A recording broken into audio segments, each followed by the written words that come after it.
So if we're thinking about doing some artwork that's inspired by Jim Dine, the first step is to choose some tools that you like the shape of.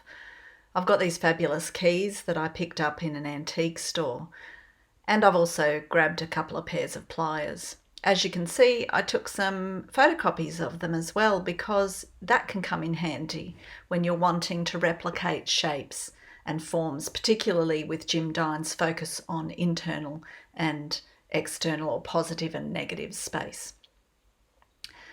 So it really is just a case of thinking about the shapes you want to work with. And so now I'm just tracing, making that outline shape of the pliers, not worrying too much about it, but just getting that essence of the shape.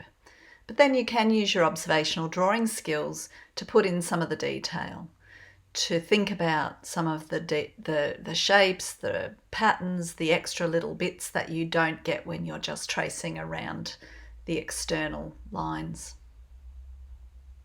Similarly with the key, you can just get that shape down rather than stressing about having to do a perfect observational drawing, and then maybe play with some of that shading around the negative space. Another option is to trace using tracing paper with those photocopies, with those flat shapes.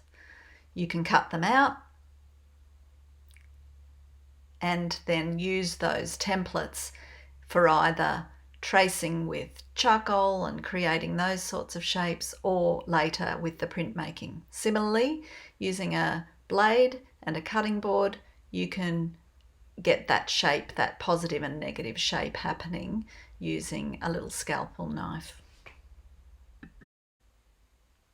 So for the rest of this video, I'm going to be quiet and give you some music to listen to as you just think about the processes, the layering, and the fact that you really can't get it wrong. It's just about playing with shape and form, positive and negative space, and really good quality arts materials. Thanks everyone.